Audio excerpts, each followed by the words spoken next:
Hello, my students. Here, our first chapter of science, that is the crop production and management. In this video, we have to study this this much point. Is first is agriculture practice. Second is the basic property of crop. Third is preparation of soil. Fourth is the sowing. Fifth is the adding manure and fertilizer. Sixth is the irrigation. Seventh is the protection from weeds. Eighth is the harvesting. Ninth is the storage. And tenth is the food from animals. Okay. So we have to begin our first point, that is agriculture practices. The basic property. So agriculture practices. Crop. When plants of the same kind are cultivated at one place on a large scale, it is called crop.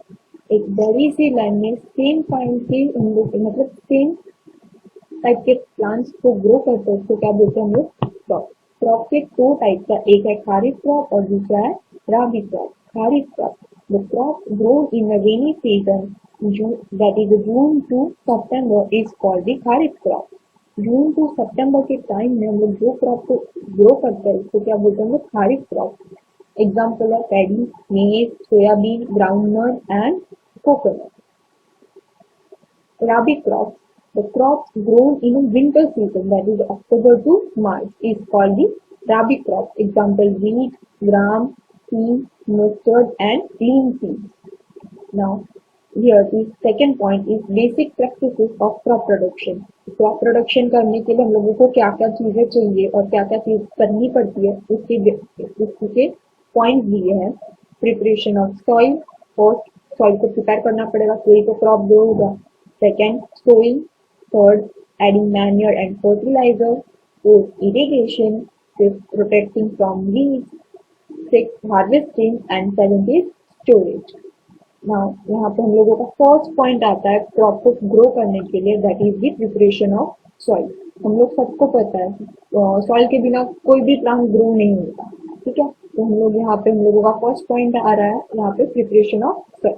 The preparation of soil is the first step before the growing a crop, and one of the most important tasks in agriculture is to turn the soil and loosen it. Okay, पहला ही step है agriculture में कि हम लोगों को soil को turn करना है और उसको लूज करना है. आपने बंजर जमीन वगैरह देखी होगी तो उसमें कैसे सॉइल एकदम बोलता ना सॉइल हार्ड हो जाती है, तो उसको क्या करना पड़ता है? क्रॉप को ग्रो करने के लिए थोड़ा उसको लूज करना पड़ता है. तो वही है. This allows to root to penetrate deep into the soil. और ये चीज करने से क्या होता है? जो रूट होता है प्लांट के वो एकदम डीपली नरिश होता है. The soil, the loosened soil allows the roots to breathe easily even when they go deep into the soil. और जो रूट जाते एकदम ग्रो सॉइल के अंदर एकदम उसको पानी मिनरल हम लोग सॉइल के मिनरल्स फर्टिलाइजर मैन्योर जो भी डालो उसको बराबर से एकदम ग्रो होते हैं. इसके लिए हम लोग को क्या करना पड़ता है? सॉइल को यूज करना पड़ता है. The loosened soil helps in the growth of earthworm and microbes present in the soil. तो हम लोग को पता ही है earthworms इम्पोर्टेंट, हम लोगों ने लास्ट 7th स्टैंडर्ड में भी पढ़ा था. फार्मर्स के फ्रेंड्स होते हैं earthworms, तो earthworms and the microbes दोनों प्रेजेंट ही होते हैं सॉइल में, तो उनकी भी ग्रोथ होती है तो वो भी हेल्पफुल है. The process of loosening and returning of the soil is called the tilling or plugging. और ये प्रोसेस होता है लूजन करने का सॉइल को और टील करने को, उसको क्या बोलते हैं हम लोग? टीलिंग और plugging. This is done by using a plug, और ये होता है प्लग से. Plug is made up of would और आयरन. प्लग बनता है वुड और आयरन से. If the soil is very dry, it may need watering before the plugging. और soil बहुत ड्राई होती है तो हम लोगों को क्या करना पड़ता है? पहले पानी डाल के उसको गीला करता है, तो जैसे ही सॉइल गीली होती है वैसे ही वो क्या हो जाएगी? थोड़ा सॉफ्ट हो जाती है. The plug fill may have big clumps of soil is called crumbs. अब जो plug filled है उससे हम लोग को बोलते हैं ना स्टोन्स मिलते हैं, मिट्टी के पत्थर मिलते हैं और उसको क्या बोलते हैं हम लोग? Crumbs. It is necessary to break this crumbs. और ये बहुत नेसेसरी होता है ताकि क्या रूट वगैरह एकदम डीपली अंदर नरिश हो जाए, उनको सभी मिनरल्स और पानी एंड सब कुछ मिले. Levelling the field is beneficial for sowing as well as for irrigation. और उसके बाद क्या करना पड़ता है, लेवलिंग करना पड़ता है। उसके लिए क्या, सोइंग और दी इरिगेशन, सोइंग करेंगे और इरिगेशन करेंगे, उसके लिए क्या होता है, बेनिफिशियल होता है। वरना क्या होगा, पानी सब एक जगह पे ही जाके कीचड़ बना देता है, बाकी सब प्लांट्स को पानी ही नहीं मिलेगा। Levelling of a soil is done with the help of the leveller, और लेवल करना रहता है सॉइल को, तो उससे हम लोग किससे करते हैं, लेवलर से।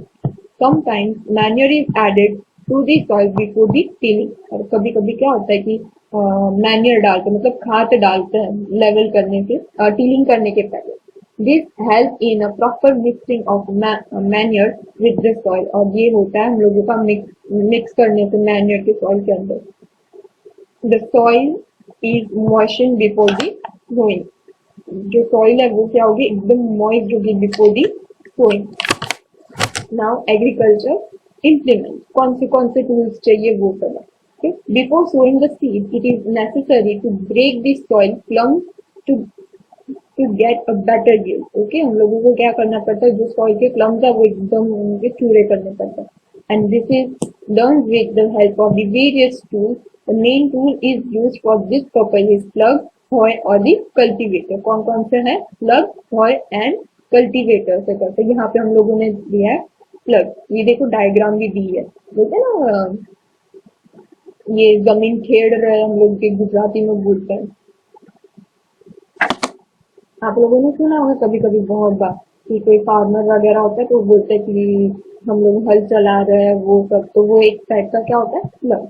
And plug it this is the weed and the turning of the soil, adding the fertilizer to the crop and removing the weed and the turning the soil. the weed क्या होता है, जो भी हम लोगों के crop है उसके अलावा जो अनवांटेड सब प्लांट्स ग्रो होते हैं उसको वीड बोलते हैं, ठीक है। और उससे क्या होगा कि वीड जो भी अनवांटेड प्लांट्स ग्रो हुए वो सब भी निकल जाएंगे इजीली, और सॉइल भी कैसे होगी, टर्न हो जाएगी एकदम। And this is made up of wood and is drawn by a pair of bulls or other animals, horses and the camels। और इससे कैसे होता है कि बुल और वो लोग, बुल, हॉर्स और कैमल्स, उससे क्या होता है, वो ड्रॉन होता है, मतलब वो खींचते हैं। It contains a strong triangular iron strip called a plug shed। यहाँ पे नीचे जो है दिख रहा है आपको, प्लग शेड लिखा है, उससे क्या होता है, वो ट्राइंगुलर शेप का आयरन की स्ट्रिप होती है। And the main part of the plug is the long log of wood which is called the plug shaft। कौन सा, ये वाला जो बड़ा सा रॉड है उसको क्या बोलते हैं, plug shaft. And there is a middle at the one end of the plug shaft, and उसके अंदर मिडल में होता है। And is the another end is attached to the beam which is placed on the bull's neck। और दूसरा part होता है वो क्या होता है, बीम होता है, वो कहाँ पे रखते हैं, बुल्स के नेक के ऊपर।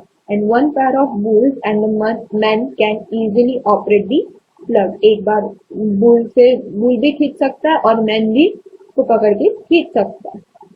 नाउ दूसरा आया हम लोगों का आया एग्रीकल्चर इम्प्लीमेंट, वो क्या आया, होए। It is a simple tool which is used for removing weeds and for removing the soil. It has a long rod of wood or iron, a strong and the broad and the bent plate of iron is fixed of one of its end and work like the blade। ये देखो यहाँ पे दिया है, bent plate दिया है ना, वो क्या करता है, उससे सॉइल एकदम टर्न हो जाती है। And it is pulled by the animals, it is also pulled by the animals. जो बीम है वहां पे हम लोग एनिमल्स रख सकते हैं, तो इजीली वो क्या होगा, आयरन प्लेट जो बेंड है उससे पूरा वो सॉइल लूजन हो जाएगी। नाउ दूसरा आया cultivator. Now days plugging is done by a tractor driven cultivator. अभी के जमाने में सबके पास ट्रैक्टर और सबकी फैसिलिटीज आगे आने लगी, तभी कैसे यूज करते हैं वो लोग, ट्रैक्टर से। And the use of tractor save the labour and the time. और ये काम करने से, कल्टीवेटर यूज करने से दोनों चीज होती है, तो टाइम भी बच जाता है और लेबर और वो लोग के पैसे भी बच जाते हैं। Our next point is snowing. Sowing is an important part of a production. Before sowing, a good quality, clean and healthy seeds for good variety are selected. Plants grow करने के लिए हम लोगों को after preparation of soil most important step है seeds. अच्छे quality के seeds चाहिए तो ही अच्छे प्लांट्स वगैरह ग्रो होंगे। Farmers prefer to use a seeds which give a high yield. Farmers prefer करता है कि थोड़े से सीड्स में बहुत सारे उनको प्लांट्स ग्रो हो। वैसे तो अभी selection of seeds, damage seeds become hollow and are thus are lighter। जो डैमेज सीड्स होता है वो अंदर से होलो हो जाता है, मतलब खोखले हो जाता है। तो वो क्या होता है पता है, जब भी वो लोग पानी के अंदर डालते हैं तभी वो ऊपर फ्लोट करता है। therefore they float on water। this is a good method for separating good healthy seeds from the damaged ones। और यही अच्छी सी मेथड है कि हम लोग को जो भी डैमेज सीड्स होता है वो हम लोग उसको अलग कर सके। Before sowing, one of the most important tasks is know about the tools and used sowing for sowing seeds। उसके बाद हम लोग कौन से किस टाइप के टूल्स यूज करते हैं वो देखते हैं। सोइंग सीड्स, एक है ट्रेडिशनल टूल और दूसरा है seed drill. Traditional tool, the tools used traditionally for sowing seeds shaped like a funnel.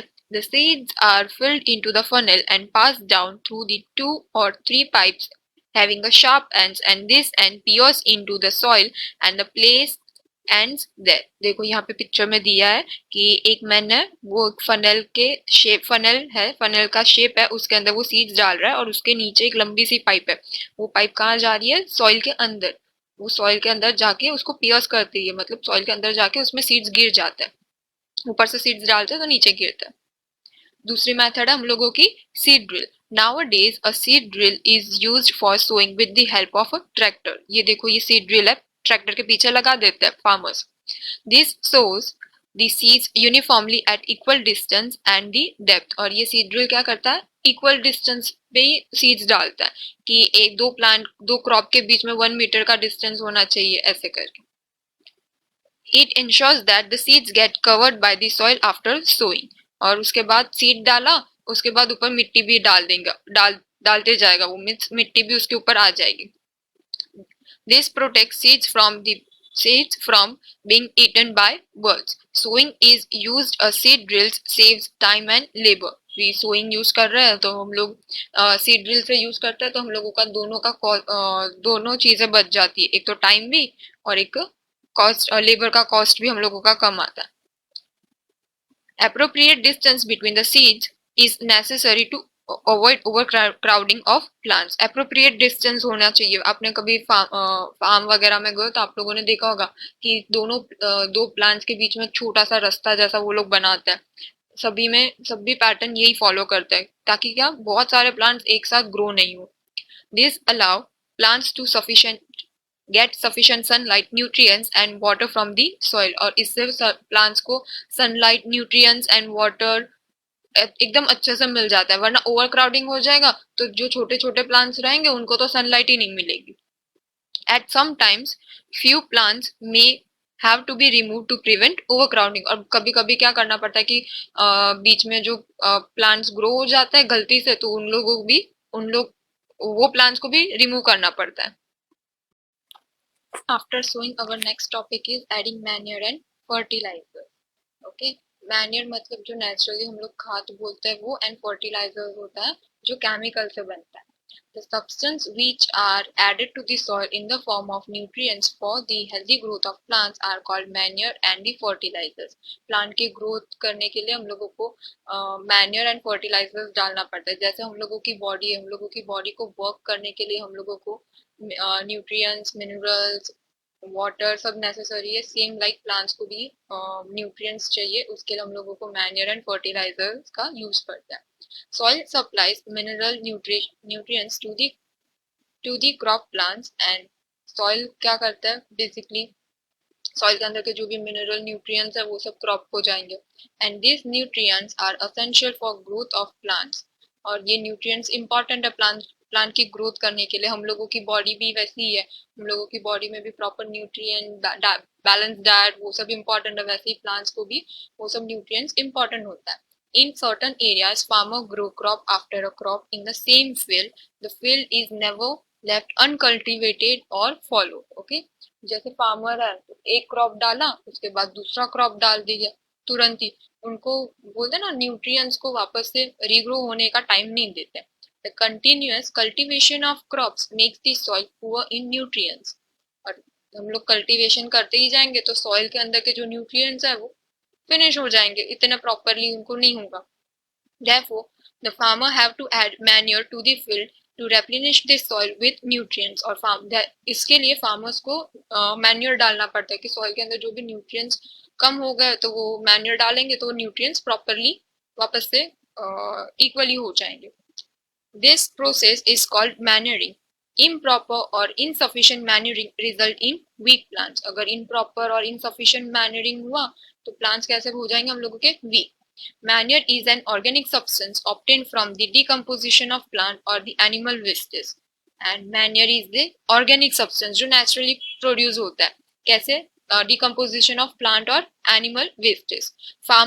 Farmers dump plant and animal waste in a pit at open place and allow it to decompose. Farmers क्या करते हैं, बड़ा सा गड्ढा खोद के उसके अंदर एनिमल्स प्लांट वेस्ट वगैरह डाल के वो गड्ढे को मिट्टी से कवर कर देते हैं. अभी मिट्टी के अंदर माइक्रो ऑर्गेनिज्म प्रेजेंट है तो वो सब माइक्रो ऑर्गेनिज्म वो सब चीज को एकदम डिकम्पोज करते हैं, मतलब सड़ाते हैं, और वो सड़ने से जो प्रोड्यूस होता है उसको मैन्योर बोलते हैं. The decomposition is caused by some micro organism. Okay, हम लोगों ने पढ़ा ही है 7th स्टैंडर्ड में व्हाट इज द डिकम्पोजिशन, आप लोगों को पता ही है. The fertiliser are the chemicals which are rich in particular nutrients. And जो फर्टिलाइजर होता है वो एकदम केमिकल रिच होता है, उसमें हम लोग नेचुरली कुछ नहीं होता, हम लोग केमिकल से ऐड करके बनाते हैं. Fertilizer are produced in the factories. Some example of fertilizer are urea, ammonium sulfate, superphosphate, potash, NPK, nitrogen, phosphorus and potassium. ये सब fertilizers के नेम है, वो सब हम लोग क्या करते हैं सॉइल के अंदर डालते हैं. The use of fertilizers has helped farmer to get better yield of crops such as the wheat, paddy and maize. हम लोग fertilizers डालेंगे तो बहुत अच्छे से crop grow होगा. उसके लिए स्पेशली कौन सा है, wheat, paddy and maize. But excessive use of fertilizer has made the loess. The use of fertilizer has helped farmer to get better yield of crops such as wheat, paddy and maize, but excessive use of fertilizer has made the soil less fertile. Excessive हम लोग use करेंगे fertilizer को तो soil कैसे होगी हम लोग की less fertile. Fertilizer has also become a source of water pollution. fertilizer हम लोग बहुत ज्यादा यूज करेंगे तो वो क्या होगा, उससे water pollution होगा. Therefore, in order to maintain fertility of soil, we have to substitute fertilizer with organic manure or leave the field uncultivated between two crops. Okay? और हम लोगों को वो सब कम चीजें करनी है तो फिर हम लोगों को क्या करना पड़ता है कि मैन्योर यूज करना है, और नहीं तो दो क्रॉप के बीच में थोड़े टाइम तक लैंड को अनकल्टिवेटेड रखना है, मतलब उसके ऊपर कुछ ग्रो नहीं करना है.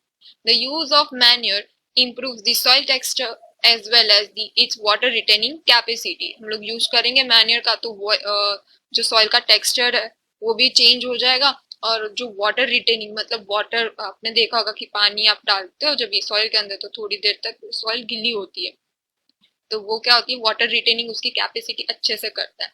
It replenish the soil with nutrients and another method of replenish the soil with nutrients is through the crop rotation. और दूसरी मेथड है crop rotation कि एक बार मैंने wheat लिया तो थोड़े टाइम बाद में लैंड को अनकल्टिवेटेड रख के दूसरी बार मैं लूंगी maize. वैसे क्रॉप को रोटेशन करना है, कंटिन्यूस wheat ही ग्रो नहीं करना है. This can be done by growing different crops alternately.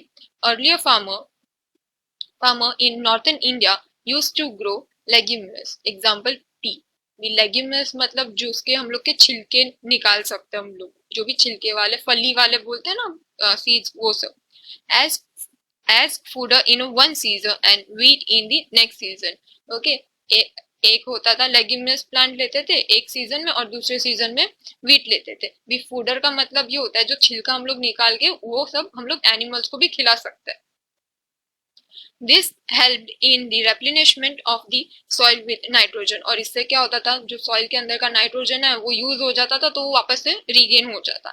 Farmer are being encouraged to adopt this practice and in the previous classes you have learned about the rhizobium bacteria. हम लोगों ने 7th standard में rhizobium bacteria के बारे में बहुत अच्छे से पढ़ा है and these are present in the nodules of roots of leguminous plant. और ये rhizobium bacteria है वो कहाँ पे होता है, जहाँ पे leguminous roots के अंदर जो plant के roots होता है वहां पे वो रहता है and they fix atmospheric nitrogen. और nitrogen जो हम लोगों का use होता है तो वो क्या करता है, वो बैक्टीरिया नाइट्रोजन एटमोस्फियर में देता है तो फिर वो एटमॉस्फेरिक नाइट्रोजन लेवल इक्वल हो जाएगा. Difference between a fertilizer and manure. Fertilizer and manure. Fertilizer is a man-made inorganic soil. मतलब जो fertilizer जो बनता है वो man-made बनाते हैं, मतलब इंसान बनाते हैं, और वो inorganic salt है, naturally हम लोगों को नहीं मिलता. Manure is a natural substance obtained by the decomposition of cattle dung and the plant residue. जो मैन्योर है वो हम लोगों को नेचुरली मिलता है, और वो किससे मिलता है, डिकम्पोजिशन ऑफ कैटल डग और प्लांट रेसिड्यूज से. Fertilizer is prepared in factories and manure can be prepared in fields. Fertilizer prepare होते हैं factories में and manure prepare होते हैं fields में. Fertilizer do not provide any humus to the soil. Fertilizer कोई humus provide नहीं करता, मतलब वाटर रिटेनिंग कैपेसिटी उन लोग फर्टिलाइजर यूज करते हैं तो सॉइल की इंक्रीज नहीं होती. And manure provides a lot of humus to the soil. Fertilizers are very rich in plant nutrients like the nitrogen, phosphorus and potassium, and manure is relatively less rich in plant nutrients. Fertilizer होते हैं वो बहुत nitrogen, phosphorus and potassium से बहुत rich होता है and comparatively less manure होता है. Advantage of manure. The organic manure is considered better than the fertilizer. This is because first point है, it enhance the water holding capacity of the soil. जो water retaining capacity होती है soil की वो increase करता है. It makes the soil porous due to which exchange of gases become easy. Soil को एकदम porous बनाता है, मतलब loosen करता है. तो soil के अंदर के जो gases की exchange होती है वो easily हो जाती है. It increase the number of friendly microbes. Microbes increase करता है. It improves the texture of the soil. Soil की texture भी improve होती है. Now, our next topic is irrigation. All living beings need water to live. Okay, जितने भी living beings है सबको पानी की जरूरत है, हम लोग सबको पता है. Water is important for proper growth and the development. अगर पानी हम लोग नहीं देंगे तो लिविंग बींग्स का ग्रोथ और डेवलपमेंट नहीं होगा. Water is absorb by the plant roots. हम लोग प्लांट्स को पानी देते हैं तो वो रूट से एब्जॉर्ब करते हैं. Along with water minerals and fertiliser are also absorb. Along with water के साथ पानी के अंदर पानी के साथ साथ मिनरल्स एंड फर्टिलाइजर भी एब्जॉर्ब करता है root. Plant contain nearly 90% of water. जो प्लांट होता है उसके अंदर 90% ऑफ वाटर कंटेन होता है. Water is essential because germination of seed does not take place under a dry condition. Okay, हम लोगों ने सीड डाला सॉइल के अंदर और उसको रहने ही दिया, पानी नहीं दिया, तो जर्मिनेशन सीड जर्मिनेट नहीं होगा, मतलब सीड का ग्रोथ नहीं होगा. इसलिए हम लोगों को पानी डालना पड़ेगा. Nutrient dissolved in water are transported to each part of plant. Nutrients जो भी डिजोल्व होता है वाटर के सॉइल के अंदर के वो किससे जाता है, water through पूरे पार्ट के प्लांट में. Water is also protect the crop from the both Frost and the hot air current. Water दोनों से प्रोटेक्ट करते हैं. फ्रॉस्ट मतलब आइस, जो हल्की हल्की आइस होती है उसको, और हॉट एयर करंट जहाँ पे डेजर्ट वगैरह होता है वहां पे गर्म हवा होती है उससे. To maintain the moisture of the soil for healthy crop growth field have to be watered regularly. Okay, जो भी मॉइस्चर है फील्ड का वो हम लोगों को रिटेन करना है, मतलब हम लोगों को उसका मेंटेन करना है, तो हम लोगों को पानी रेगुलरली डालना पड़ता है. The supply of water to crops at regular intervals is called irrigation. हम लोग पानी की सप्लाई करता है रेगुलर इंटरवल्स में तो क्या बोलते हैं हम लोग, irrigation. Time and frequency of irrigation varies from crop to crop, soil to soil and season to season. Time and frequency varies करता है कि हम लोगों ने कौन सा क्रॉप लिया है, कौन से टाइप का सॉइल है और सीजन कौन सा है. In summer the frequency of watering is high. Obviously बात है कि समर में हम लोग सबको पानी की ज्यादा जरूरत होती है, ऑल लिविंग बींग्स को. तो सेम लाइक प्लांट्स को भी पानी की ज्यादा जरूरत होती है, तो हम लोग प्लांट्स को पानी 2 to 3 टाइम्स डालते हैं. And compare to rainy season हम लोग 1 और 2 टाइम्स डालें तो इनफ हो जाता है. Source of irrigation. The sources of water for irrigation are wells, tube wells, ponds, lakes, rivers, dams and canals. जो भी sources है वो कौन सा है? Wells, tube wells, ponds, lakes, rivers, dams and canals. Traditional method of irrigation. The water available in wells, lakes and canals is lifted up by different method in a different regions for taking it to the field. Okay, बहुत सारे ऐसे farms वगैरह होते हैं कि आजू बाजू से रिवर और कैनल और कुछ भी जा रहा है तो वो लोग वहां से पानी प्लांट्स को देने के लिए वो लोग डिफरेंट मेथड यूज करते हैं. कैटल और human labour is used in this methods. Okay, cattle और ह्यूमन लेबर को ह्यूमन लेबर यूज करते हैं ये सब ट्रेडिशनल मेथड्स यूज करने के लिए. कैटल में हॉर्स ले सकते हैं, काव ले सकते हैं, बफेलो ले सकते हैं वो लोग farmers. So this methods are cheaper but less efficient. Okay, ये मेथड क्या है हम लोगों की? चीपर है बट लेस एफिशिएंट. बहुत टाइम लगता है ये सब चीज को. The various traditional ways are, एक है मोट और दूसरा है चेन पंप. मोट मतलब देखो वेल है, वेल से वो पानी निकाल के डाल रहा है, और चेन पंप है एक साइड चेन होती है और वो चेन क्या करती है, वो रोटेट होके पानी ऊपर की सरफेस पे आता है.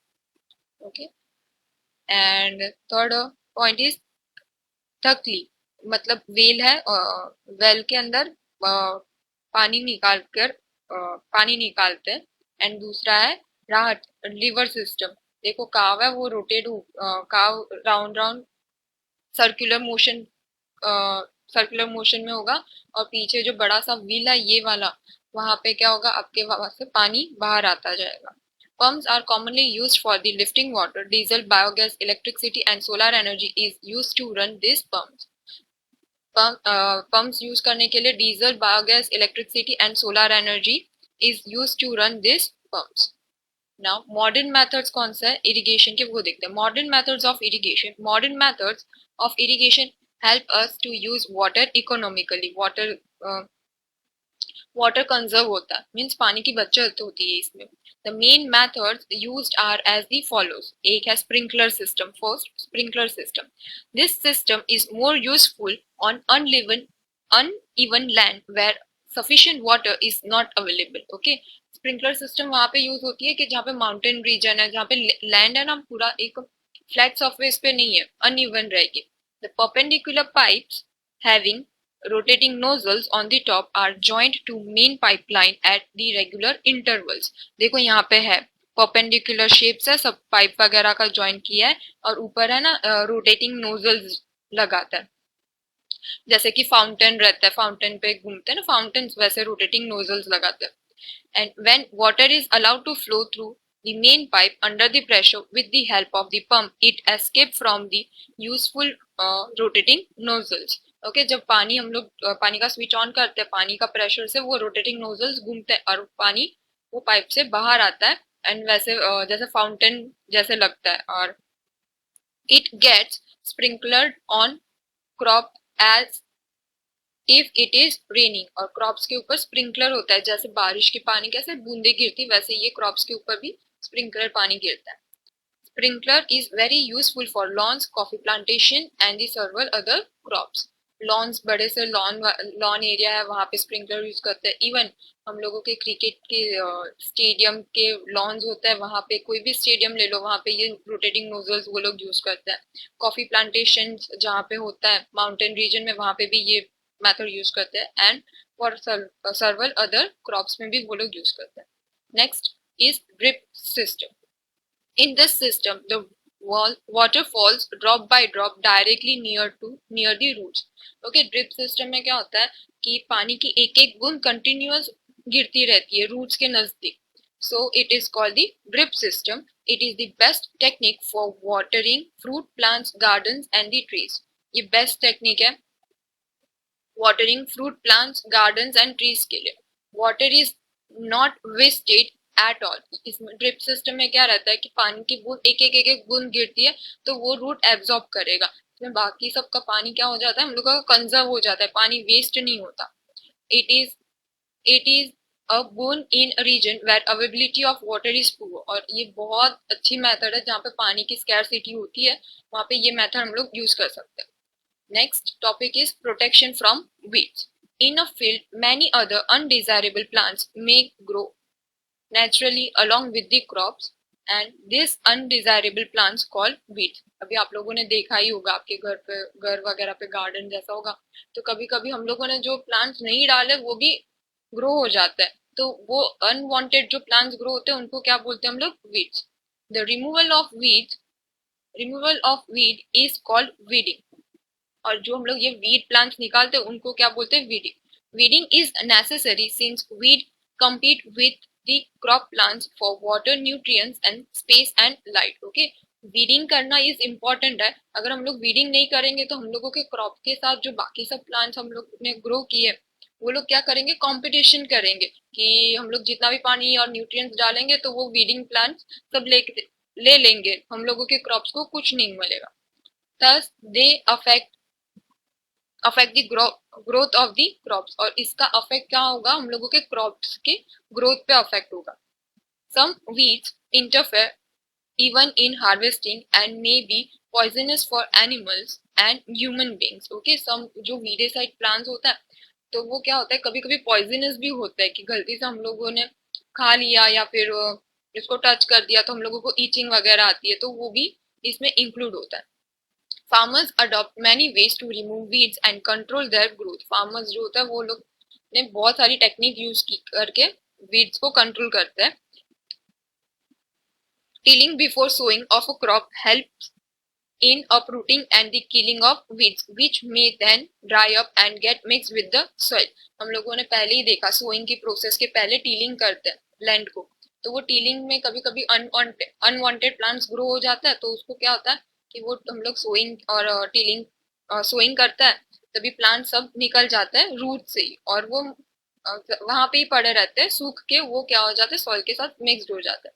The best time for the removal of wheat is before they produce flower and the seeds. Best time होता है कि सीड्स एंड फ्लावर प्रोड्यूस होता है, प्रोड्यूस होने से पहले हम लोगों को वीट को रिमूव कर देना है.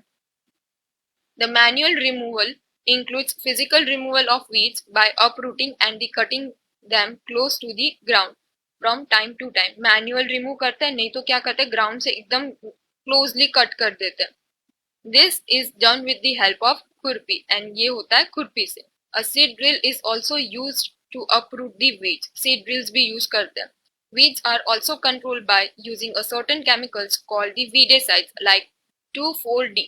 Okay, ये weeds को कंट्रोल करने के लिए केमिकल्स होते हैं, उसको क्या बोलते हैं हम लोग? weedicide. These are spread in the field to kill the weeds. और ये क्या का हम लोग स्प्रे करते हैं? फील्ड वगैरह में स्प्रे करते हैं ताकि जो भी वीड वाले प्लांट है वो मर जाए. They do not damage the crops. और हम लोग वीडेसाइड यूज करें तो वो क्रॉप को डैमेज नहीं करते.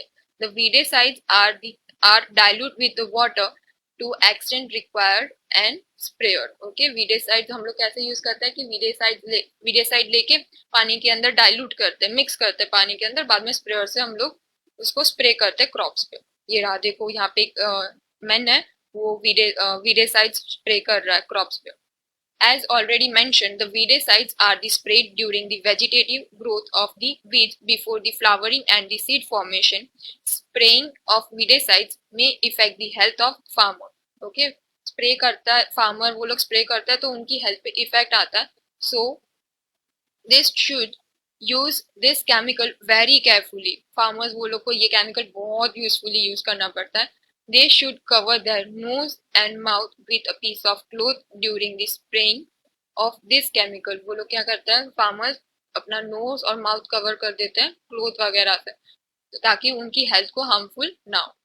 Our next point is harvesting. Harvesting of a crop is an important task. The cutting of a crop after it is mature is called harvesting. Crops वगैरह बड़े हो जाते हैं उसके बाद हम लोग कट करते हैं, वो प्रोसेस को बोलते हैं harvesting. In harvesting, crops are pulled out or cut close to the ground. Crops को पुल आउट करते हैं रूट से, नहीं तो ग्राउंड से एकदम नजदीकली कट कर देते हैं. It usually takes 3 to 4 months for the cereal crop to mature. जो भी cereal crop है उसको कितने टाइम लगता है? 3 to 4 months. Harvesting in our country is either done manually by cycle or by machine called harvester. एक तो cycle use करके करते हैं और दूसरा मशीन यूज करते हैं हार्वेस्टर। देखो यहाँ पे फर्स्ट पिक्चर है वो साइकिल की है, सेकेंड है हार्वेस्टर और combine. In harvested crop, the grain seeds needed to be separated from the chaff and this process is called threshing. तो जो भी चाफ रहता है मीन्स जो भी छिलका रहता है उनको भी रिमूव करना पड़ता है, वो प्रोसेस को क्या बोलते हैं हम लोग, threshing. This is carried out with the help of the machine is called combine, which is in fact a harvester as well as thresher। और ये मशीन को क्या बोलते हैं, combine। वो क्या करता है, साथ में हार्वेस्ट भी करता है और थ्रेशर भी करता है, मीन्स उसके चाप और जो भी छिलके वगैरह होता है वो भी निकाल देता है। Farmers with the small holding of a land do the separation of grain and the chaff by the winnowing। जो भी फार्मर्स है जिनके पास बड़ी बड़ी लैंड नहीं है, छोटे छोटे लैंड में जो फार्मिंग करते हैं वो विनोविंग प्रोसेस यूज करते हैं। हम लोगों को आप लोगों को पता ही है विनोविंग प्रोसेस 7th स्टैंडर्ड में आ गई है। जो हवा से चाफ वगैरह निकलते हैं उसको क्या बोलते हैं हम लोग, विनोविंग। देखो यहाँ पे दिया है winnowing machine. After harvesting, our next topic is storage. Storage of produce is an important task. If the harvested grains are to be kept for longer time, they should be saved from moisture, insects, rats, and microorganisms. After harvested, our most important task होता है storage. अगर हम लोगों ने grains को properly store नहीं किया, वो जितनी मेहनत हम लोगों ने अब तक की है वो सभी वेस्ट हो जाएगी। हार्वेस्टेड ग्रेन्स है हार्वेस्टेड ग्रेन और हैव मोर मॉइस्चर। हार्वेस्टेड जो ग्रेन्स होते हैं फ्रेशली, उनके उनमें पानी ज्यादा होता है, मॉइस्चर ज्यादा होता है। If freshly harvested grains are stored without drying, they may get spoiled और अटैक बाय ऑर्गेनिज्म। जो भी फ्रेशली हार्वेस्टेड ग्रेन्स हम लोगों ने उनको सनलाइट में नहीं रखा, उनके अंदर का जो मॉइस्चर है वो ड्राई अप नहीं हो जाता, तो क्या होता है कि वो स्पॉइल्ड हो जाते हैं, नहीं तो ऑर्गेनिजम्स खराब कर देते हैं, making them unfit for use और फॉर दी जर्मिनेशन। और वो हम लोग को यूज भी नहीं होता है और ना कि हम लोग उससे जर्मिनेशन प्रोसेस में यूज कर सकते हैं। Hence, before storing them, the grains are properly dried in a sun to reduce the moisture in them। इसके लिए क्या करना पड़ता है, जो भी ग्रेन्स वगैरह उनको सनलाइट में डालना पड़ता है ताकि जो भी मॉइस्चर है वो इवेपोरेट हो जाए। This prevents the attack by the insect pest, bacteria and fungi। उससे क्या होता है, हम लोगों के जो इंसेक्ट होता है वो भी मर जाते हैं, बैक्टीरिया एंड फंगी भी उनको अटैक नहीं कर पाता। Farmers stores grain in a jute bags or metallic bins। However, the large-scale storage of grain is done in silos and granaries to protect them from pests like rats and insects। बड़े बड़े farmers जो होता है वो jute bag use करते हैं, नहीं तो मेटेलिक बिन्स जो ड्रम्स वगैरह होता है बड़े, वो उसमें यूज करते हैं। यहाँ पे पिक्चर दिया है silos of grains and the storage of grains in granaries। Dried neem leaves are used for the storing food grains at home। For the storing large quantity of grains in a big godown, specific chemical treatment are required to protect them from the pests and the microorganism। जो भी बड़े से godown वगैरह होता है वहाँ पे pest control वो लोगों को करना पड़ता है कि ताकि जो भी इंसेक्ट वगैरह हो वो मर जाए। और next topic is food from animals. Many people living in a coastal areas consume fish as a major part of their diet। Okay, जो कोस्टल एरिया है मतलब सी के नजदीक वाला एरिया, उसको कोस्टल एरिया बोलते हैं। तो वो लोग क्या करते हैं, उनके डाइट में फिश को ज्यादा कंज्यूम करते हैं। We have just seen that the process of crop production involves a number of steps like the selection of seeds, sowing, etc. Similarly, animals reared at home or in a farms have to be provided at a home or in farms and have to be provided with a proper food, shelter and care। जो भी animals होते हैं farms वगैरह में उनको लिए उनको food, shelter और केयर प्रॉपरली करनी पड़ती है। When this is done on the large scale, it is called animal husbandry। और ये बड़ी सी स्केल वगैरह में होता है तो उनको क्या बोलते हैं, animal husbandry. Okay, thank you.